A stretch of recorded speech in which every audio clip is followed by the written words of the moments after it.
আসলে দুনিয়াটা হচ্ছে একটা অভিনয় মঞ্চ। জাস্ট একটা অভিনয় মঞ্চ। এখানে আমরা সব্বাই কম বেশি অভিনয় করি।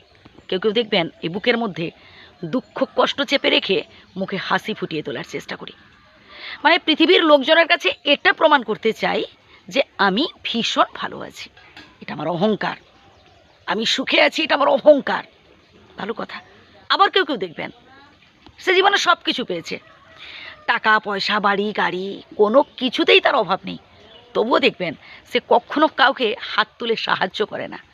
কেউ যদি তার সামনে এসে হাত পেতে দাঁড়ায় তাকে অপমান করে দাঁড়ায়, এমন বহু মানুষ আছে। আবার কেউ দেখবেন সে 2 টাকা দিয়ে সাহায্য করে ঢাকঢোল ঢেড়া পিটিয়ে বলে আমি বহু মানুষের উপকার করেছি। আবার কেউ দেখবেন সে আপনার সামনে আপনার প্রশংসা করছে, অথচ পেছনে বাঁশ দেওয়ার চেষ্টা করছে। কি করে আপনার সংসারে ফাটল ধরানো যায়, মানে তারা ছুঁচ হয়ে ঢুকে ফাল হয়ে বেরোনোর চেষ্টা করে। এবার কোন মানুষটাকে আপনি বিশ্বাস করবেন, কোন মানুষটার মতামত বা অ্যাডভাইস আপনি নেবেন, সেটা টোটালি আপনার উপর ডিপেন্ড করছে। প্রত্যেকের জীবনেই দুঃখ থাকে, প্রত্যেকের জীবনেই কষ্ট থাকে। যে মানুষটাকে আপনার চোখে মনে হচ্ছে কোটিপতি বা লাখপতি, আপনি কি ভাবছেন সে কি দিব্যি সুখে আছে? ভুল ধারণা আপনার। আসল সুখ টাকায় থাকে না, আসল সুখ থাকেই মনে। আর যতক্ষণ আপনি মন থেকে হ্যাপি হতে পারছেন, সে আপনি যত রোজগার করেন না কেন, আপনার সংসারের অভাব অনটন অশান্তি কোনোদিনও দূর হবে না। তাই সব সময় অল্পে সন্তুষ্ট হবে।